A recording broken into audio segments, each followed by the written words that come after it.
নমস্কার বন্ধুরা, tasty cooking zone চ্যানেলে আপনাদের জানাই স্বাগত। আজ আমি আপনাদের বানিয়ে দেখাবো সর্ষে পাবদা। সর্ষে পাবদা বানানোর জন্য মাছগুলোকে আমি ভালো করে ধুয়ে নিয়েছি। তারপর তাতে 2 চামচ নুন,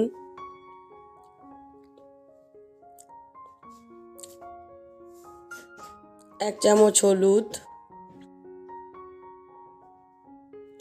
আর সামান্য সর্ষের তেল দিয়ে ভালো করে মাখিয়ে নেব। ভালো করে উল্টে পাল্টে নুন হলুদটা মাখিয়ে নেব।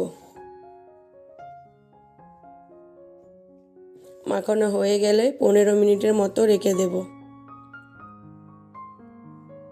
এদিকে একটা বাটি নিয়েছি, তার মধ্যে 4টে কাঁচা লঙ্কা, 2 চামচ সর্ষে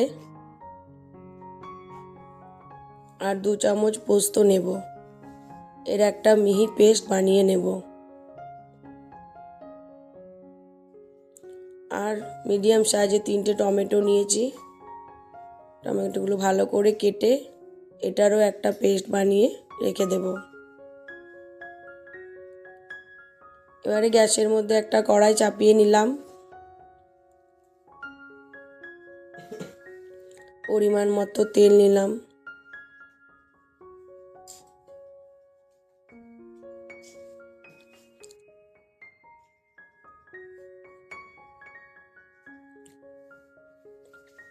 যখন দেখব তেলটা গরম হয়ে এসেছে, মাছগুলো ছেড়ে দেব।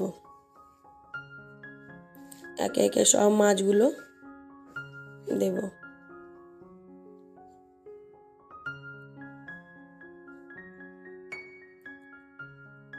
এক সাইডটা হয়ে গেছে, এবার উল্টে নেব।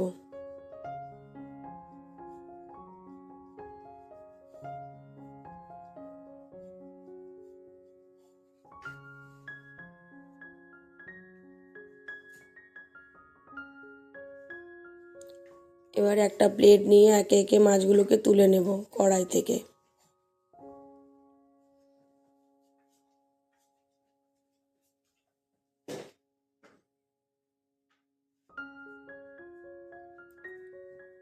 সব মাছগুলো ভাজা হয়ে গেল। এবারে ওই তেলের মধ্যে দিয়ে দেবো 1 চামচ কালো জিরে,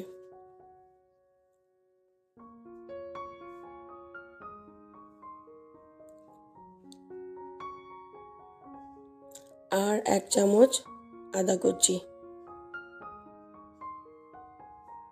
এটা একটু ভাজা হয়ে গেলে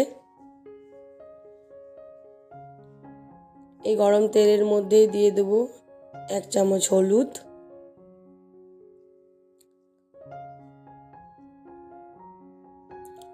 আর 1 চামচের মতো শুকনো লঙ্কার গুঁড়ো।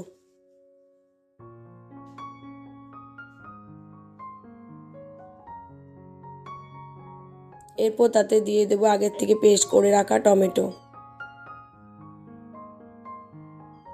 টমেটো দিয়ে ভালো করে নাড়তে হবে।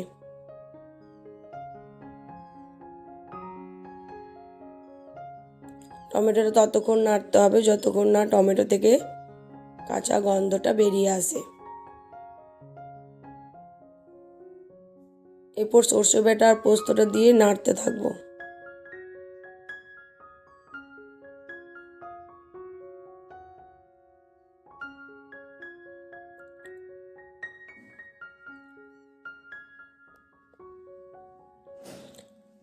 মশলাটা ভাজা হয়ে গেলে এই স্টেজে দিয়ে দেবো 1 চা চামচ নুন।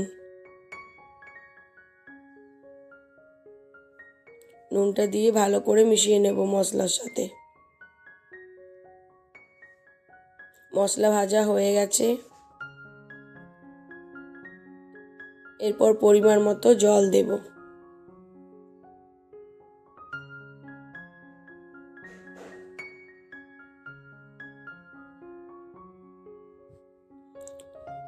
জলটা ভালো করে ফুটে আসলে একে একে সব ভাজা মাছগুলো কড়াইয়ের মধ্যে দিয়ে দেব।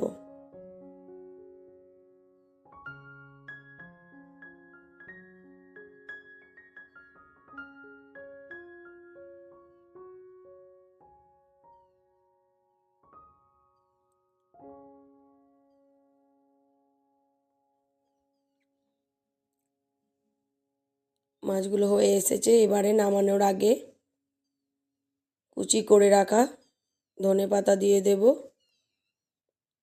আর দিয়ে দেবো চেরা কাঁচা লঙ্কা।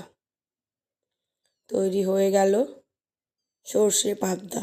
আপনারা অবশ্যই এই রেসিপিটি একবার বানিয়ে দেখবেন এবং ভালো লাগলে অবশ্যই চ্যানেলটিকে সাবস্ক্রাইব করে দেবেন।